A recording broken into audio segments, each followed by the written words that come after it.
Oi, pessoal. Estamos aqui começando mais um Pod Bancário. Aqui é o podcast do Sindicato dos Bancários da Bahia.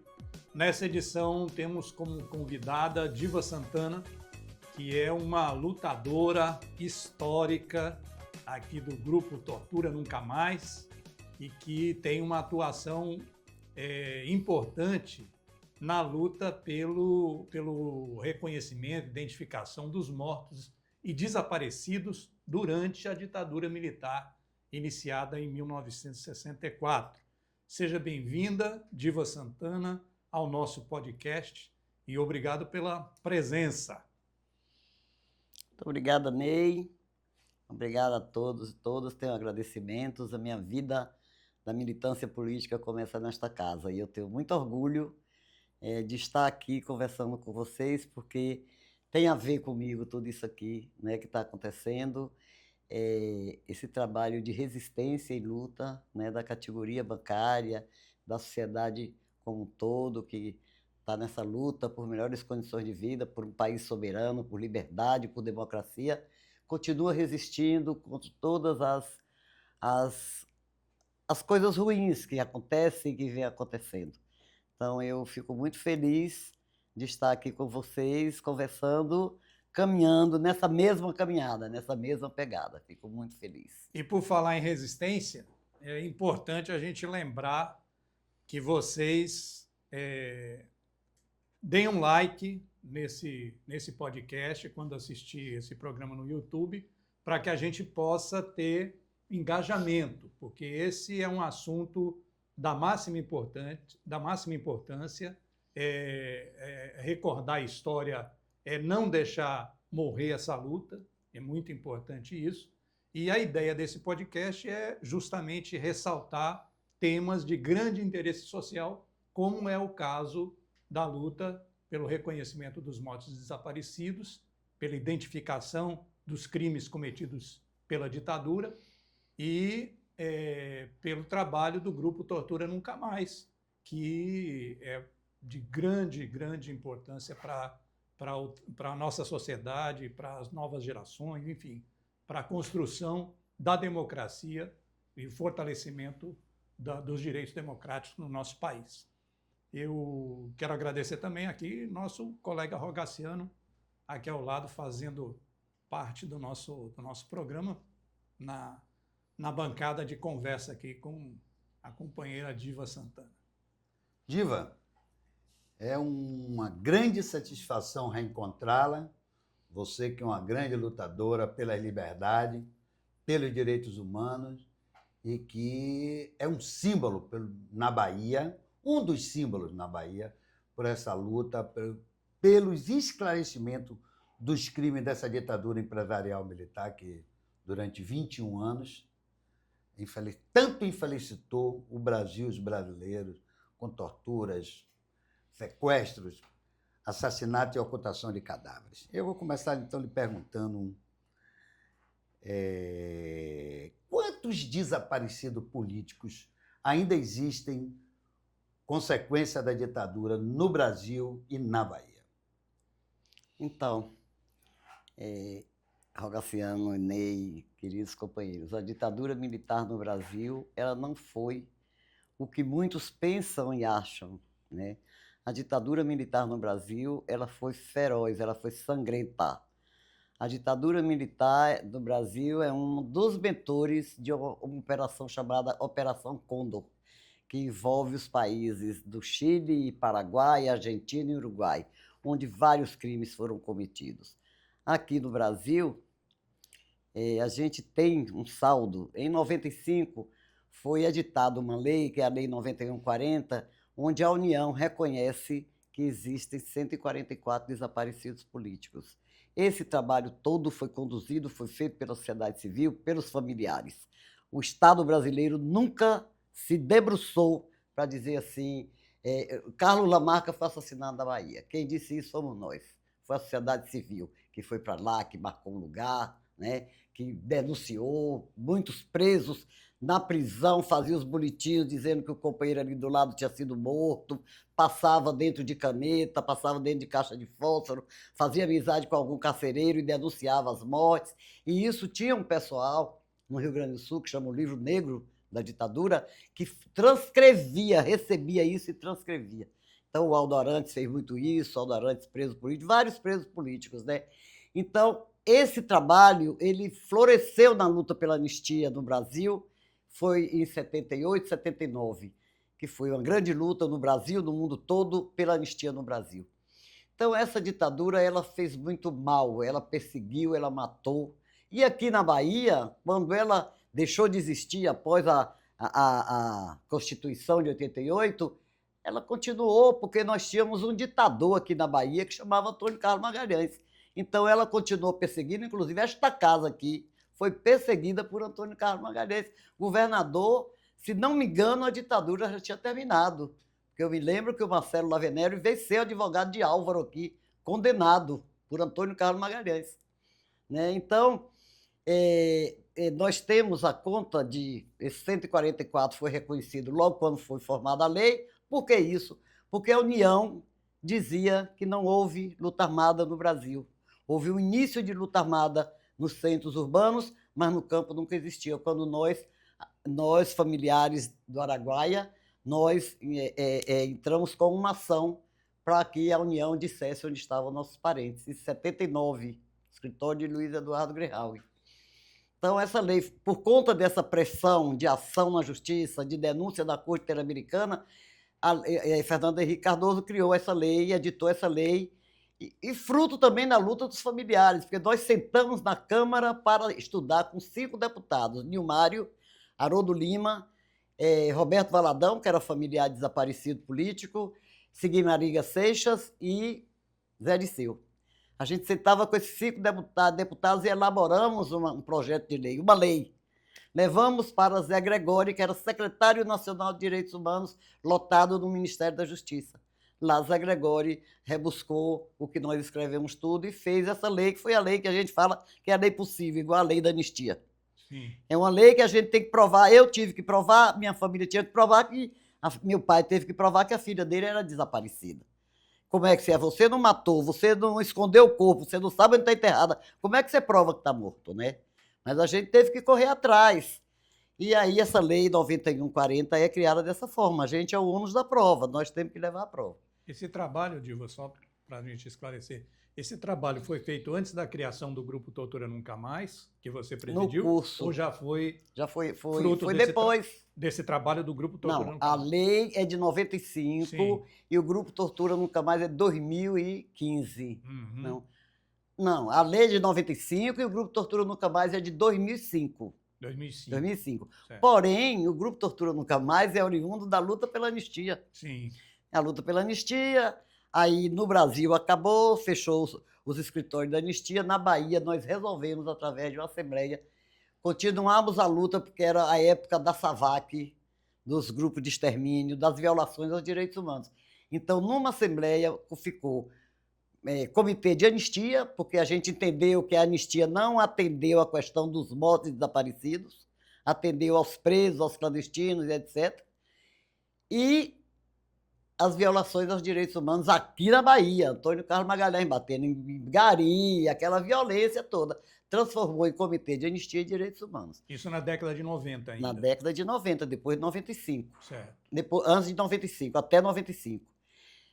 Tanto que na Polícia Federal, os arquivos da Polícia Federal que nós precisamos, tem 3 grandes dossiês. Um do quebra-quebra de ônibus, Jane Vasconcelos, está lá escrito na caixa, Jane Vasconcelos. Outro, expulsão de Javier Faia. E outro, Comitê de Anistia e Direitos Humanos. 3 grandes dossiês da Polícia Federal. Está tudo lá em Brasília, no Arquivo Nacional. Né? Então, depois disso, a gente conseguiu ter cerca de 205 pessoas desaparecidas hoje, porque essa comissão trabalhou com os requerimentos das famílias. As famílias escreviam para a comissão, dizendo que o fulano, o pai saiu de casa, nunca mais voltou. Esse é desaparecido, porque junto com os mortos nós temos requerimentos de 424 mortos e desaparecidos. Nós não temos requerimentos de, hoje, já contabilizado, mais de 8 mil indígenas e mais de 10 mil camponeses que estão sendo ainda firmados, que foram vítimas da ditadura militar. Então, nós não temos, o povo fala que a ditadura aqui foi mais ou menos, não sei o que, de vez em quando a gente ouve uma conversa dessa. Mas a ditadura aqui foi tão feroz que a gente tem uma juventude hoje que não sabe que no Brasil teve uma juventude, que teve uma ditadura, né? Esse trabalho desse levantamento continua sendo feito pela comissão. A Comissão Especial sobre Morte Desaparecido, que forneceu todas as informações para a Comissão Nacional da Verdade. Da qual você é membro. Eu sou membro, sou conselheira. Uhum. Porque a gente recebe o requerimento das famílias. Aí vai analisar, vai buscar prova se a pessoa militou, se não militou, se tem nexo com a lei. Na comissão. Na comissão. E aí nós temos 434 dessa forma. Só para um resgate da história, você falou na SAVAK. SAVAK, para o nosso público mais jovem, era uma polícia secreta, era a polícia secreta do Shah Reza Pahlavi do Irã. Do Irã. Que hoje os Estados Unidos querem fazer voltar à monarquia e que Antônio Carlos Magalhães deu o nome de SAVAK à polícia dele que espancava. E o outro, só para resgatar a história de memorável, é aquele movimento de então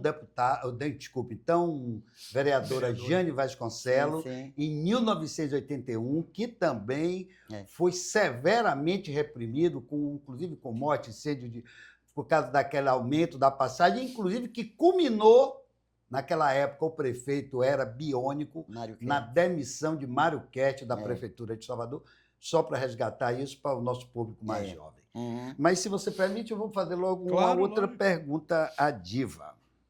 Diva, como o desgoverno, porque não pode chamar de governo, Bolsonaro atrasou o trabalho, eu vou usar uma expressão mais ampla, de esclarecimento dos crimes da ditadura, seja da identificação dos mortos, dos desaparecidos, entrega dos corpos, né, que ainda tem, como você falou, são 144 desaparecidos políticos. Foi reconhecido, tem mais hoje, são 201 por aí. Você falou 200, mais de 200. 144. A lei foi criada em 144 e hoje tem mais de 200 desaparecidos, porque ao longo do tempo foram surgindo pessoas que têm medo. Tem medo, Rogaciano. Nós fizemos, nós que eu falo, a comissão, fez uma audiência pública em Recife no mês de setembro do ano passado. Uhum. Lá foi descoberta uma pessoa que era da LN, que foi assassinado, e os meninos, os filhos, cresceram com os tios sabendo que o pai morreu porque era um bandido. Olha, eu chego a arrepiar quando falo isso.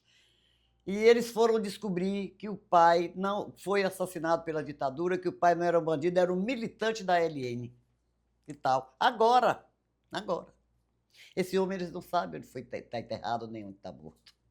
Agora a gente está recebendo um requerimento dele lá na comissão. Quer dizer, a comissão, a cada dia, a comissão anexa outras histórias que Estamos avaliando aqui, vamos reunir e trabalhar aqui na questão da morte de Juscelino Kubitschek. Eu sou relatora da morte de Anísio Teixeira, na comissão. Estamos trabalhando isso. São duas mortes suspeitas. Duas mortes suspeitas. Pela ditadura. Suspeita de que a ditadura teria o arquitetado. Forjou assassinato. E aí eu me faço essa pergunta. Como o governo Bolsonaro, porque nós vivemos um momento eu não vou dizer era, porque era é uma coisa muito mais significativa, não cabe período. É o período pós-verdade que nós estamos vivendo hoje e que você falar como foi que o governo Bolsonaro atrapalhou esse trabalho de esclarecimento dos crimes da ditadura, porque é uma questão civilizacional, né? Esclarecer é uma questão da civilidade. Mas é muito simples, a gente o que esperava você, isso, como militante, eu lhe conheço, desde que eu lhe conheço, você está nessa luta. Se sente com uma versão dessa de que não houve ditadura militar, como dizem os negacionistas da extrema-direita, desses que apoiam hoje Flávio Bolsonaro. E de que, como disse o jornalismo canalha da Folha, jornalismo canalha, para quem não sabe, é o título de um livro de José Arbex Júnior, de que foi dita branda.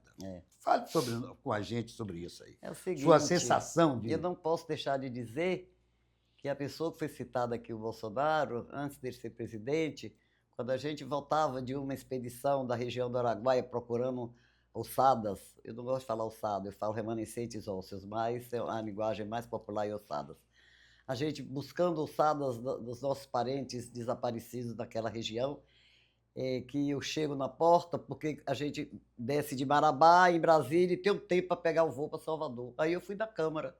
Aí caminhando para o gabinete, se não me engano, de Alice, Portugal, eu passo na porta, ele era deputado. Está lá um retratinho na porta, Na com porta do gabinete do cachorrinho Bolsonaro. assim pensando. Eu não sabia que era o gabinete dele.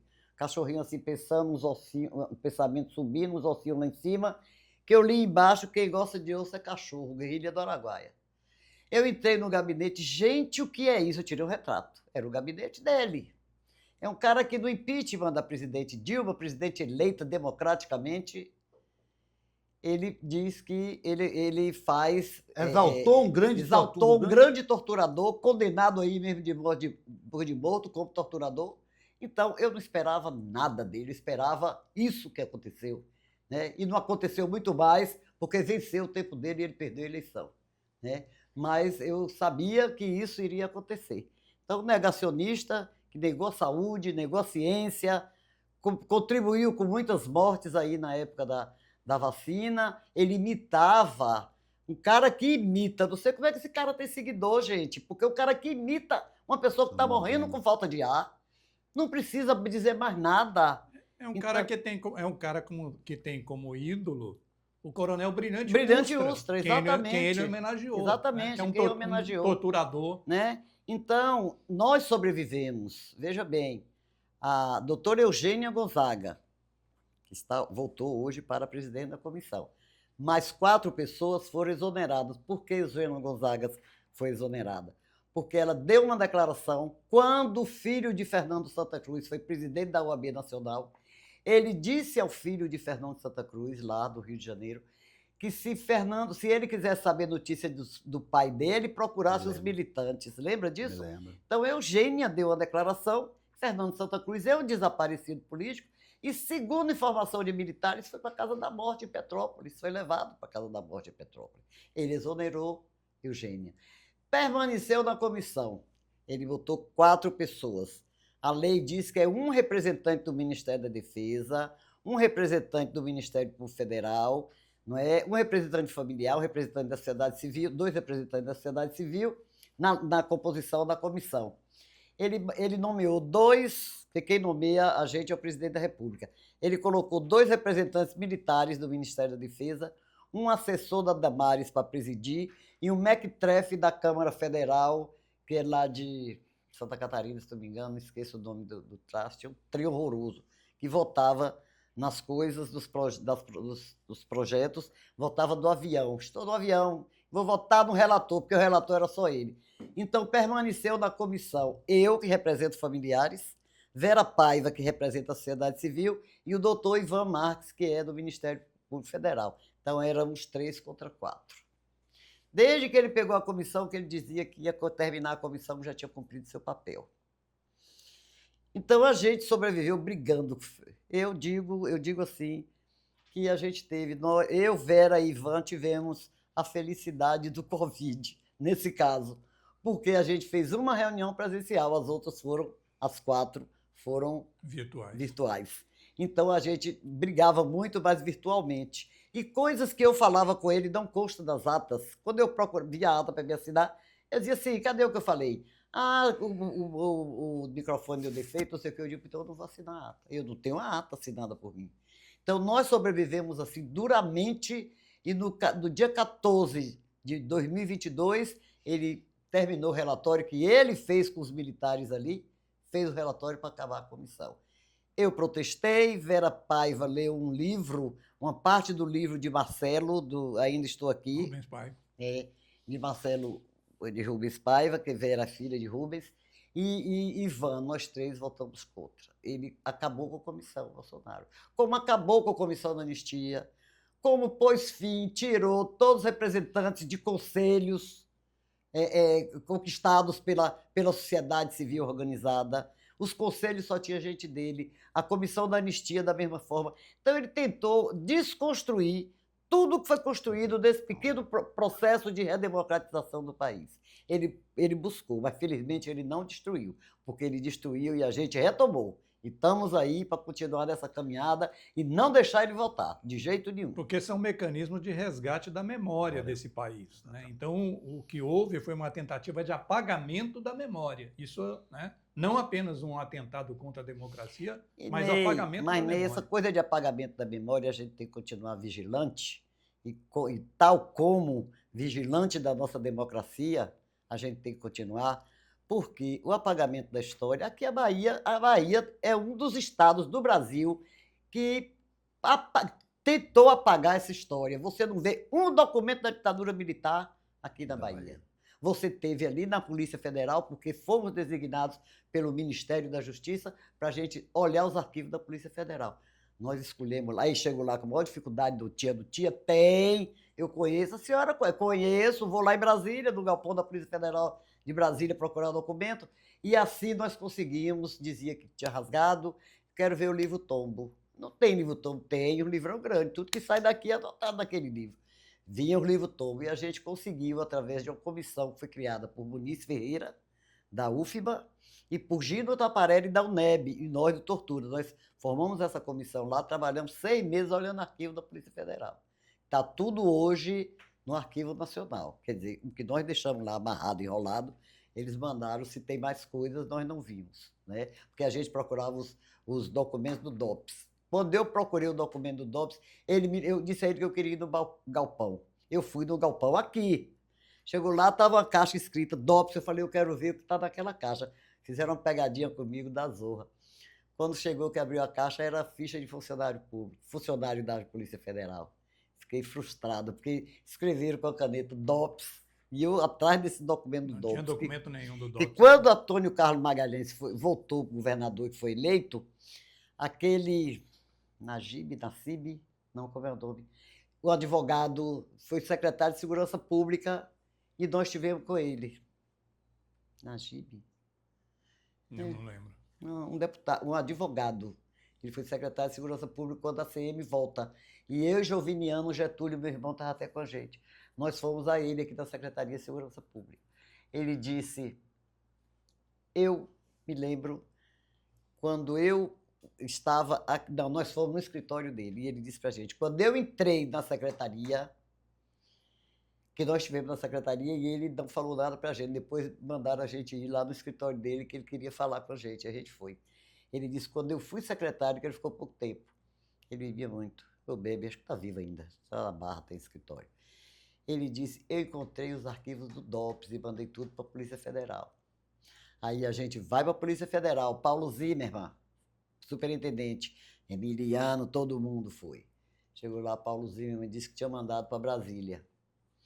E lá, Paulo, quem era do Ministério da Justiça era Cabral, a gente foi o único ministro que nós não fomos, da Nova República para cá, foi o único ministro que nós não fomos, foi Cabral, porque logo que entrou teve aqueles escândalos todos e tal, a gente não levou muito, acreditou muito, né, nele.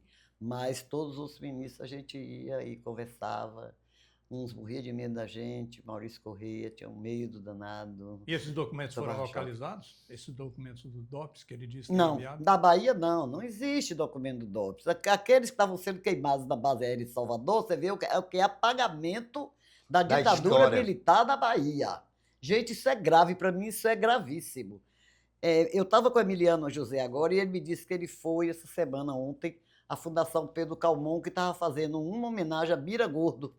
Lembra de Bira? Sim. Emiliano disse, Diva, lá tinha a vida de Bira toda, desde que nasceu, menos que Bira era comunista, foi militante comunista, foi perseguido pela ditadura. Então você vê o que é apagamento. E nessas pequenas linhas as coisas vão acontecendo. Então tentaram queimar esses arquivos, porque quando a gente estava na Polícia Federal, eu, fumante, saía para fumar e sempre saiu a gente junto de mim querendo conversar. Eu querendo conversar também. Ele disse assim, olhe, esse doutor superintendente que estava, ele era escrivão da polícia. Eu falei, eu sei, ele me falou que ele era escrivão da polícia em Ilhéus na época da ditadura. Ele é assim com a CM. O homem fumando lá fora comigo, a gente falou assim, ele é assim com a CM. E as coisas daqui, eles tiraram daqui, viu? Falou assim pra mim. que não tem nada de doping, não tiraram daqui. Cara, me falou isso, falou, eu também não dei conversa para ele, porque eu sei lá o que estava me falando. E aí a gente recebe essa denúncia desse material queimando na base aérea de Salvador. Menino, aquilo foi um horror. E a gente, o que faz, o que não faz, fomos para aquele menino que era presidente da OAB, falamos com ele, a gente com os papéis tudo queimado na mão, com arquivo de confidencial, muito nome de gente, né? Tinha muita gente. Listado. Tem, nós estamos ainda, está guardado lá. E aí, saiu do Fantástico, aquele jornalista que hoje está aposentado, que dava esses furos no Fantástico. Eu tenho o cartão dele até hoje, mas ele já aposentou. Ele ligou para mim no domingo, disse: Diva, o Fantástico está com a matéria aqui, mas a pressão aqui está grande, as cartas para não levar por ar está grande. Você garante? Eu falei: calma aí, peraí, daqui a pouco ele... Faustino. Ele deu a notícia daqui a pouco, Faustino. Aí liguei para Daniel Almeida. Daniel estava tendo reunião do comitê aqui do PCdoB. Isso domingo de manhã. Aí liguei para Daniel. Falei: Daniel, Faustino, da Rede Globo, Fantástico, me ligou dizendo que a matéria está na ponta da agulha, mas que eles estão recebendo muita pressão para não colocar ao ar. Está me perguntando se a rede garante. Daniel disse: garante. Pode garantir. Aí eu liguei para ele: garante, vai ao ar de noite. A gente garantiu a matéria. E foi. Então, aí Lula, já era Lula, criou uma comissão, onde aquele Zé Alberto participou, Alice Portugal participou, Nilmário era ministro. Nilmário Miranda. Miranda, está até aqui hoje. E... que é irmão do jornalista baiano. É irmão de Odaque. Odaque Miranda. Miranda, Nilmário era lá da comissão. Ele foi ministro de Direitos Humanos e era lá da comissão, mas agora ele se afastou. Nilmário não assina um dos melhores livros chamados Dos Filhos desse Solo? Exatamente. Não é de Nilmário Miranda? Nilmário Miranda, exatamente. Livro grosso. Ele foi preso, né? Ele, Odaque, os dois foram presos políticos. E é um militante, está aqui hoje em Salvador, vai participar da atividade que a gente está realizando agora às 17 horas, lá na reitoria da UFBA, né? Que é a entrega de certificação de óbito dos familiares. Então, eu volto a dizer que aqui da Bahia foi centro da tortura e eu acho que continua com o apagamento da história. Nós temos uma luta enorme, saí de lá distante, que eu não tenho mais nem vontade de ir, mas como eu sou membro da comissão, e a comissão que marcou para ir lá, eu fui no Forte do Barbalho. Porque para mim é um escândalo se ter levantado a história daquele lugar e ali no seu Memória de Resistência de luta do povo baiano, porque de Malê para cá, Sabiná, Malê, tudo teve preso político ali. É bom dizer até que existe um projeto, pelo menos um pleito do movimento social para transformar o Forte do Barbalho num centro de memória, não é isso? Centro de memória da resistência, né? Da resistência do povo baiano, né? Dos baianos. Existe esse projeto, e esse projeto ele teve origem depois da gente realizar aqui uma pesquisa de 3 meses, com a menina paga pelo PNUD, conseguimos, e essa menina veio para aqui, Priscila, fez esse trabalho durante 3 meses, fizemos um seminário ali da reitoria, trouxemos o Politi de São Paulo, do Memorial da Resistência de São Paulo, a Amparo de Pernambuco. Pernambuco, se você chegar em Pernambuco, quando você vem para aqui, você fica envergonhada, porque é cheio de monumento, as praças de Pernambuco. Primeiro tem o homem lá no Pau de Arara, né? Aquele monumento cheio de memoriais, e aqui na Bahia você não tem nada. A sociedade civil luta com argumentos e mostrando fatos de um lugar onde se processou a vida inteira tortura e prisão de brasileiros, de baianos, e ali não é um memorial. Agora está até melhorzinho, porque tem artesanato, tem artistas, tem por lá fazendo essa coisa. Mas quando o governo Wagner começou a governar a Bahia, aquele Forte do Barbalho tinha uma borracharia, não tenho nada contra a borracharia, mas era entregue a porcos e cachorros lá dentro, não tinha nada.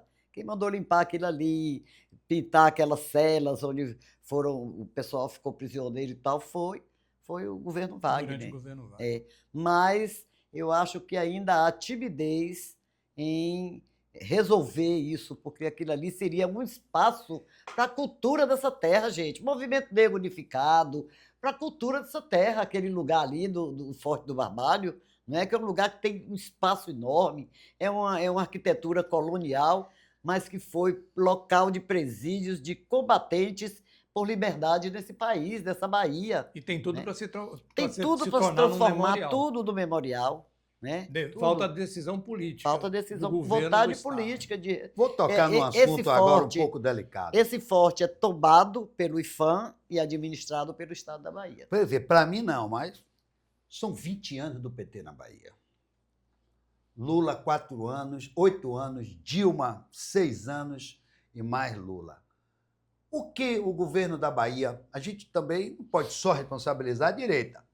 Poderia ter feito mais para esclarecer esses crimes. Lula, Wagner, Rui Costa. Jerônimo, 20 anos? Que contribuição o PT, as forças progressistas que tem o governo da Bahia e o governo federal. O que é que poderia fazer que não fez? Ou que está devendo, vamos dizer melhor. Às vezes eu tenho uma posição xiita, às vezes eu tenho, mas às vezes também eu penso de outra forma. É muito complicada a situação política desse país. Bolsonaro acabou com essa comissão e para rever esta comissão nós ralamos. Nós fizemos um manifesto que tem mais de 5.000 assinaturas de organizações aqui do Brasil. Nós fomos para a porta de Lula, os familiares, Vera Paiva, eu, velhinha aqui. Só tem cabeça branca. Os jovens muito pouco e agora está surgindo filhos e netos, como na Argentina, né? Mas só o pessoal de mais idade. Com cruzes, com pirulitos, só Lula, nós estamos aqui. Nós fomos recebidos por 5 carros da polícia. O Sindicato dos Bancários de lá levou o sonho, a caixa de sonho, eles tomaram. E a gente foi para resgatar a caixa de sonho, falei, moço, isso aqui é uma coisa emprestada, emprestou para a gente, devolve e tal. A ordem que eu tenho é se vocês saírem daqui, a gente não sai não. Pode falar o que você quiser que a gente não vai sair. Por que está querendo tirar? Porque vai ter uma manifestação com os indígenas. Eu digo, mas a gente não tem nada contra a manifestação dos indígenas, a gente se junta aos indígenas, mas nós não vamos sair daqui. Até que uma familiar de Goiás, é advogada, e Lula estava recebendo o pessoal da UNE que tinha tido eleição. Essa menina, Maria Cristina, é filha advogada lá de Goiás, e filha de Mirinho, teu irmão desaparecido, mais novo, né, 17 anos, desapareceu. Cristina saiu quietinha assim, driblou segurança lá, passou, disse que era advogada de estudante da UNE, chegou lá, João de Lula, disse, ô Lula, aquele pessoal lá embaixo, você está vendo aquele pessoal, são familiares que estão ali. Olha lá, se o carro da polícia querendo tirar ele dali, aí desceu o assessor de Lula, Bigode. Apelidou em Bigode, militante, percebi. Aí esses homens foram embora, Bigode ficou ali com a gente, nós saímos de lá 1h30. Pela primeira vez na minha vida, eu tive uma infecção urinária, que eu acho que minha imunidade baixou, né, que eu cheguei aqui mal, porque eu fiquei arrasada com aquilo ali. E a gente gritando, lendo um manifesto, gritando palavra de ordem, o sol, que é aquele sol de Para Brasília. reativar a comissão. Para reativar agora, Lula 4. Lula 4. Peraí, Lula 4. Lula 4. E eu soube depois que o Lula sofreu a maior pressão. O ministro da Defesa, ele... olha, em março, o ministro de Direitos Humanos, que era aquele que saiu, como é o nome dele? Esqueci. Saiu, o negro. Estou lembrado. O negro que saiu. Ah, sim. Silvio Almeida. Teve uma reunião em março com a gente, familiares. Foi uma reunião enorme, reunião grande. E lá, Silvio Almeida fez um documento, um decreto para reativação da comissão e mandou para a Casa Civil. Todos os órgãos, inclusive a PGR, a gente foi. E Rui Costa segurou o decreto na Casa Civil. O decreto, a gente mandou pedir audiência com Lula, cartas para Lula, para Janja lá, direto para ele. E a gente não tinha resposta, Foi uma luta enorme. E quem segurou foi Rui Costa. Quem segurou foi Rui Costa. Se Rui Costa segurou lá, Rui imagine Costa, cá. Veja bem, Bahia, Rui Costa, eu quero dizer o seguinte, esse governo nosso é um governo de muitas complicações, é um governo entrelaçado com a direita. Eu não vi, mas eu soube ontem que o nosso governador estava abraçado com o Gedel Vieira Lima. Gente, isso me envergonha enquanto cidadã, me envergonha enquanto cidadã. Então, e a gente tem que fazer alianças mesmo, mas eu acho que tem alianças e alianças. Tem limite para ali. Tem limite, tem limite. Um Gedel Vieira Lima, na minha opinião, não é um cara digno para se fazer uma aliança com ele. Então, esse governo tem muitas complicações dessas alianças até espúrias. Tem alianças espúrias, né? A gente sabe, e o governo de Lula, ele que não tome cuidado não, que até a vida dele vai embora, por conta dessas alianças. Então, não tem, eu acho que a maior formação desse conceito de política de governo é uma formação de trabalhadores sindicalistas. Aqui na Bahia, sindicalista. Aqui na Bahia, sindicalista. Então, essa coisa de preservar a memória, de preservar o Pelourinho, de ter verba para preservar a pupileira ali, para achar os ossos dos negros escravos que foram jogados ali no cemitério.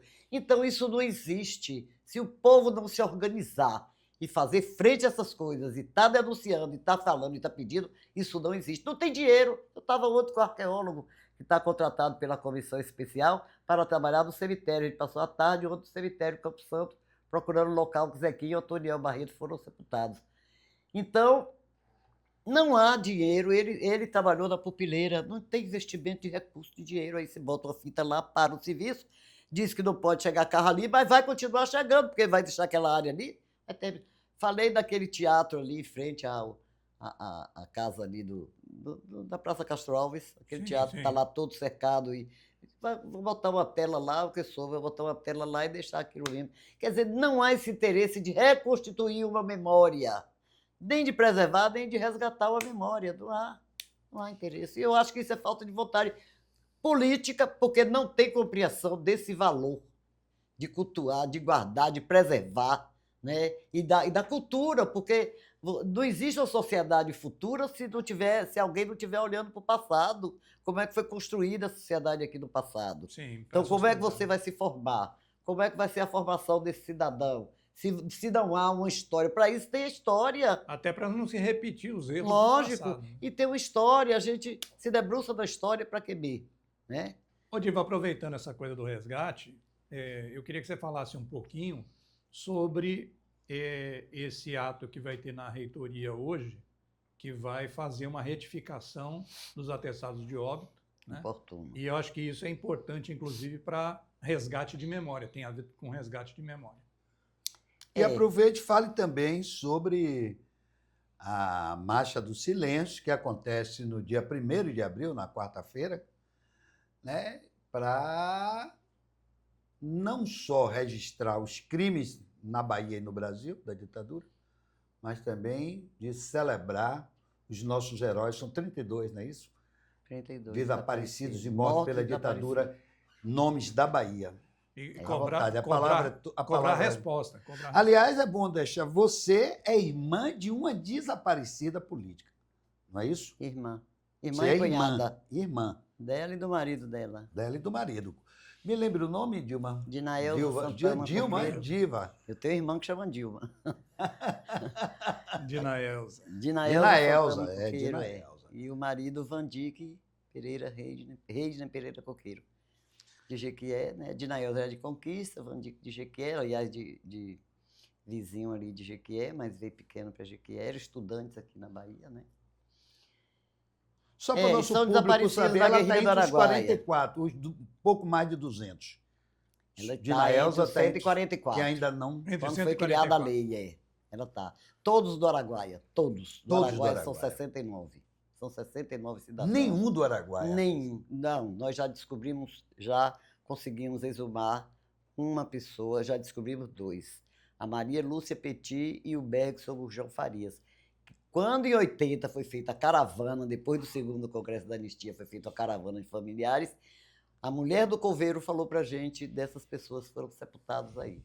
Posteriormente, na década de 90, a Comissão de Justiça e Paz de São Paulo, a Margarida Genevois, da Comissão de Justiça lá de do Paulo Evaristo Arnes, organizou uma caravana para ir fazer a escavação nesse cemitério. E lá retirou esses 2 corpos. O cemitério no Araguaia? Cemitério de Xambioá. que era, na época, Goiás, hoje é Tocantins, que faz divisa com o Pará pelo Rio Araguaia. Sim. O Rio Araguaia corta o Pará e Goiás. Hoje Tocantins, na época era Goiás.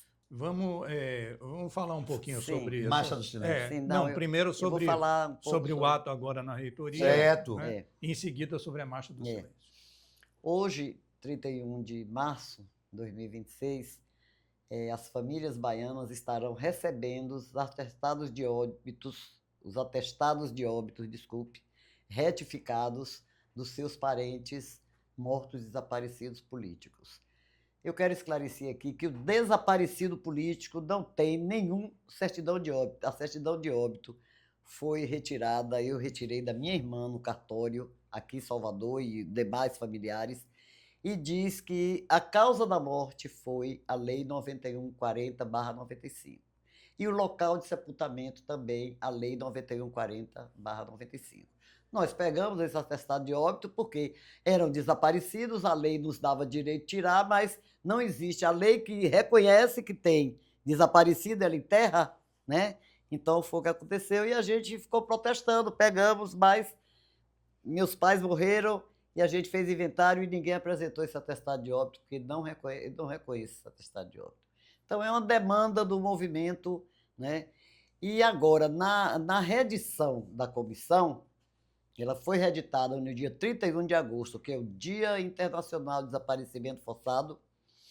Ela foi reeditada pelo governo Lula e nessa reedição era ministro ainda o ministro Silvio Almeida.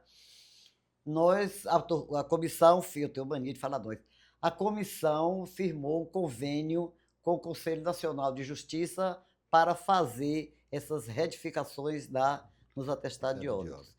Então, esse atestado de óbito que vão ser entregue hoje às famílias, já foi entregue em Belo Horizonte, já foi entregue em São Paulo. Esses atestados de óbitos, a retificação deles é que a causa da morte foi a violência do Estado brasileiro na época da ditadura militar. E o local de sepultamento, quem é desaparecido. Está lá escrito desaparecido. E no caso, Marighella, que está enterrado, sepultado em São Paulo, está lá onde Marighella foi sepultado. Aqui na Bahia, não tem um local que Zequinha e Otoniel foi sepultado, porque a família não viu. Sabe-se que foram sepultados no Campo Santo, que a gente ontem passou a tarde lá, porque está estudando e está pesquisando. A Nilda, o Inocêncio Pereira, Pedro Domiense, né, foram sepultados no Hospital das Clínicas. Esses aí a gente sabe, o Pedro Domiense. Os outros a gente não sabe, porque Inocêncio foi como indigente, e Nilda Nilda Cunha e a mãe, Esmeraldina, estas foram sepultadas por um cunhado. A família ficou destroçada, toda escondida, correndo, né, escondida para não ser presa. E esse cunhado, que depois veio a saber que era um X9, que entregou a casa lá do edifício Santa Terezinha a Luiz Arthur de Carvalho, é quem fez o enterro. Então elas não sabem onde Nilda está enterrada. Luiz Arthur de Carvalho foi secretário de Segurança Pública da Bahia, me corrige aí. E superintendente da Polícia Federal. Superintendente da Polícia Federal durante o governo. Vários cargos, né? DOPS, dirigente do DOPS da Bahia. Foi um homem de proa. Foi proa da Luiz ditadura Arthur de militar. Carvalho foi o brilhante Ustra de São Paulo. Olha, aqui na Bahia foi o Luiz Arthur de Carvalho. Eu conheci pessoas que foram presas, torturadas. Ele tinha uma cicatriz do pé, ele dizia, esse cara se matou, ele adquiriu esquizofrenia e terminou se matando, Alfredo. Ele tinha essa cicatriz do pé, ele dizia que foi um vergalhão que Brilhante Ustra enfiou no pé dele. Esse cara, ele andava com a faquinha no bolso para ir no cemitério, para o dia que o filho de Brilhante Ustra ir lá e ele matar. Até ele se matou, né? Porque a revolta dele era tão grande, que ele, quando viu anistiando também gente que ele dizia que era torturador e tal, porque ele estudava muito, ele adquiriu esquizofrenia, só vivia na biblioteca ali, estudando tudo, né? Eu tenho umas páginas recortadas que ele cortou, ele pediu o livro à mulher para copiar, a moça não deixou. Ele chegou ali, no outro dia foi com a Gilete, cortou um bocado de página e me mostrou. Não sei o que, militares, notícias militares, qualquer coisa assim.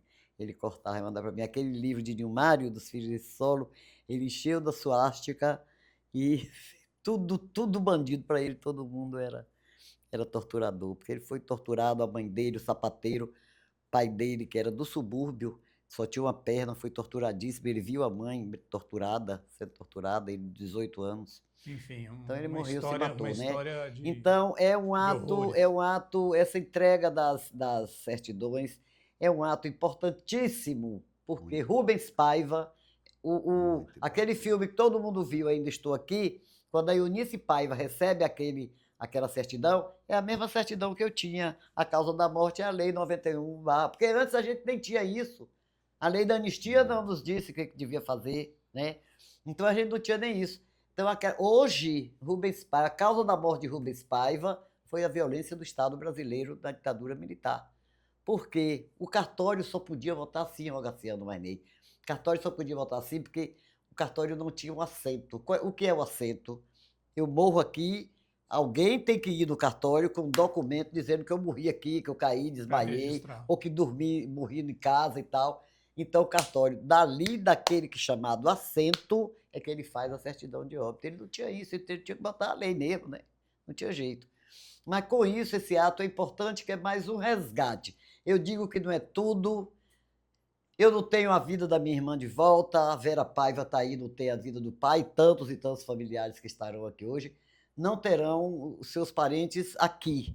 Mas é uma pequena conquista dessa caminhada longa de resgate, de violação aos direitos humanos, de memória que nós estamos fazendo. E com isso a gente está na luta também por democracia, por direitos iguais, né, por igualdade, contra preconceitos. Está nessa caminhada grande aí. Mas é uma etapa de reparação. É uma né? etapa um de ato reparação. É um ato de reparação forte. Significativo. Significativo.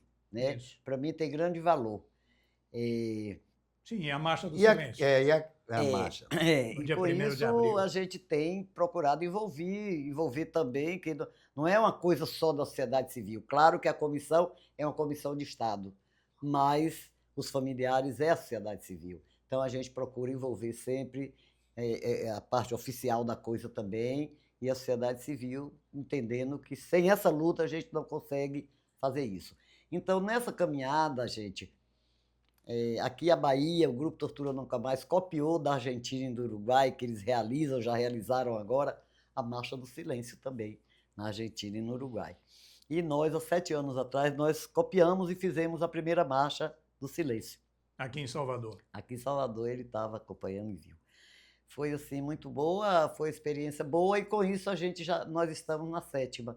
Tem em São Paulo também, a Eugênia Gonzaga puxou em São Paulo também, lá também está fazendo a 7ª marcha, já fez ontem. Lá não é em São Paulo não é no dia Lá é 1º. Caminhada do Silêncio. Mas não é no dia 1º. Não, 31. 31. E por que a escolha do dia 1º aqui na Bahia? Porque aqui na Bahia nós entendemos que o golpe militar foi feito de 31 para 1º, 3, 4 horas da manhã. Estava Valdir Pires e Darcy Ribeiro lá dentro, quando tiver Na Rubens verdade, Paiva já tirou. era 1º de abril. Já era 1º de Eles abril. falam 31 de Eles março para falam fugir 31 do porque- dia da mentira. Exatamente. Porque foi dia uma da grande mentira a ditadura. né? Então, Todos eles os planos. querem dizer isso, que é mentira, que não teve golpe. Mas nós entendemos que é 1º de abril. Então, é igual a linguagem ditadura civil-militar. Para mim, a ditadura foi militar. Ele teve apoio dos civis, teve, mas quem mandou, quem comandou, tudo bem, jornal Folha de São Paulo dava os carros, outros lá, Ultragás, não sei o quê, dava não sei o quê. Mas o regime é militar, gente. Quem tinha as armas para garantir o regime? Os militares, né? A tortura, militares. O Boilense, cidadão Boilense, aquele americano que tinha, da Ultragás, ele facilitava as coisas para os militares, porque nós tivemos a repressão era normal, a repressão, o movimento popular e tal. Mas a paramilitar, aquilo ali foi clandestino. Brilhante Ustra, Fleury, faziam atividades clandestinas. Né? E para isso a gente tem várias literaturas aí. E eles recebiam dinheiro do empresariado para garantir o chicote. Mas quem batia, quem torturava, quem tinha as armas eram os militares. Então, Essa Marcha do Silêncio, ela acontece lá na Argentina e no Uruguai, e a gente aqui amanhã, dia 1º, às 17h, 15h30, na Praça da Piedade, começa a concentração com atividades culturais esse ano, que antes não tinha. Fizemos esforço enorme para pedir aos órgãos, aos vereadores, à vereadora Ladilce, ao governo do Estado, Secretaria de Justiça, Secretaria de Cultura, a limpeza daquele lugar ali. Secretaria de Direitos Humanos. Secretaria de Direitos Humanos, Justiça e Direitos Humanos. Ali aquela praça é uma coisa, é uma vergonha aquela praça tão bonita ali, com tanta história significativa, ser hoje um local de dormida e de dejetos de moradores de rua, de pessoas humanas, porque existem pessoas humanas na rua. Então, ali tem que ter banheiro, ali tem que ter o sanitário, reconhecendo que aquelas pessoas são humanas e fazem suas necessidades fisiológicas. Entretanto, faz na praça, faz ali, na vida de todo mundo, é ali que acontecem mostra, né, Diva, as necessidades fisiológicas. Se a ditadura militar passou, a ditadura do capital continua. Continua, né, pois é. essa, É terrível. né, com essa exclusão em massa, porque sim, ali realmente ali é uma coisa que ali você é um negócio, sente... claro, sente mesmo a exclusão. Então, essa praça aí, a gente concentrou essa coisa da marcha, que é significativa e simbólica, numa praça onde já houve dezenas de mortes, né? Como é que diz? Enforcamento, de cabeças cortadas. Na história, né? da Bahia. Na história da Bahia. Então, essa praça aí é significativa. A gente faz nossa concentração com atividade cultural, dia 1º, na Praça da Piedade, e às 17h, saindo para o Campo da Pólvora, que desce a Joana Angélica também em silêncio, ao som de um surdo, que é significativo, né? Da dor, aquele tambor assim, bum, bum, ele ressoa como uma coisa forte. A gente vai panfletando, dizendo o que significa para as pessoas que ficam ali ao lado. Hoje tem uma feira ali, né? E muita gente acompanha, com tochas, com velas, com flores. Chegando no Campo da Pólvora, tem às 18h30, tem lá 32 cruzes também, que significa os 32 baianos.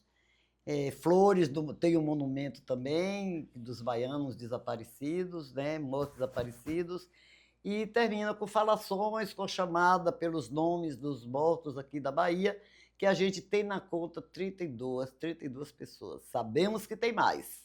Agora mesmo no cemitério eu encontrei uma pessoa que o pai disse que foi morto em Alagoinhas. Eu não tenho essa. Os comunistas de Alagoinhas eu sei aqui quem eram, né? Mas que esse pai foi morto lá, aqui na Bahia a gente não tem esse na nossa relação. Então, Rogaciano, nós tem muita coisa ainda para se falar. Como o Emiliano falou nesse instante, que ele conta a história, não, ele está contando, está iniciando, conta a minha história, porque muita coisa ainda não se falou, e é verdade. Muita coisa está sendo levantada. Muita coisa está sendo levantada. E isso a democracia permite. Sim. Só permite na democracia. Isso, que é preciso ter a democracia para que a história seja contada. Contada, exatamente. Também. Diva, eu queria que você, com sua experiência, com sua luta, descrevesse mais ou menos como você sente. Até hoje, não conseguimos passar dos 62 anos. É bom dizer que o golpe militar está completando, na quarta-feira, dia 1º, 62 anos. A imensa maioria dos crimes praticados por agentes públicos com endosso do Estado não foram, até hoje, apurados nem punidos. Mas, felizmente, eu queria que você mostrasse essa contradição. Conseguimos, pela primeira vez na história do Brasil, colocar no banco dos réus, condenar e prender as mesmas, porque são da mesma família ideológica, Bolsonaro e generais que tentaram um novo golpe. Golpistas. Um novo golpe. Como é que você se sente? Quer dizer, lá a gente não conseguiu punir, aqui agora a gente está conseguindo punir. Evoluímos o Estado Democrático de Direito no Brasil. Eu vou lhe fazer uma pergunta. Pode? Vale a pena a luta? Sim, para mim. Eu acho que foi a luta do povo Sim. que conseguiu colocar esses generais na cadeia, porque é a primeira vez na história do Brasil, gente, da República até agora. E violações, e roubos, e mil coisas ruins desse país já aconteceu pelos governantes, né? Entretanto, você vê os generais poderosos, que até hoje são poderosos, eles ainda mandam, Eles ainda andam. Eles agora, a bola baixou um pouco, estão meio quietos, porque o escândalo foi grande, do que eles fizeram nesse governo agora. Mas que esse povo vem promovendo. Gente, a gente tinha aqui militares, ia para a Escola das Américas, ensinar, aprender tortura, aprender a bater nas pessoas. Eu fui relatora de um processo nesta comissão, de um Bretas, sei o que, Bretas, de Minas Gerais, que ele ficou preso em Linhares. Ele foi um dos 100 presos, num salão grande, 100 presos. Os soldados aqui, o Damitrione, um americano, que o uruguaio matou lá, os tupamaros mataram no Uruguai, o Damitrione ensinando aula de tortura, Pedro Paulo Bretas. Eu fui relatora desse processo. Esse menino foi uma das cobaias da aula que Damitrione dava, e com os militares que vinham da Escola das Américas. Então, esses torturadores, todos tiveram pela História das Américas, todos iam para lá para aprender. Hoje essa escola acabou. Fruto de quê? De muita luta do povo brasileiro, do Cone Sul, Paraguai, Uruguai, Argentina, Brasil, não é? A Venezuela, da América Latina, fruto de luta. Essa maldita história do Panamá, escola de tortura, de ensinar tortura, ela foi acabada. Mas a gente sabe que a gente tem que continuar vigilante. Então é importante a gente dizer que tem sim um avanço, mas que é preciso permanecer alerta. Vigilante Para a gente garantir que o Estado a Democrático de Direito seja fortalecido. E a consolidação da democracia, porque não é consolidada. E isso passa inexoravelmente pela vitória de Lula, porque o candidato que se opõe, o candidato com maior capilaridade eleitoral que se opõe a Lula, que é o Flávio Bolsonaro, já disse aí que eleito vai conceder indulto, o que é ilegal, né? Já vai criar uma grande tensão institucional, porque, evidentemente, o STF vai derrubar. E que, se o STF se opuser, ele usa a força. Ele governa, Só para concluir, eu vou lhe perguntar uma coisa.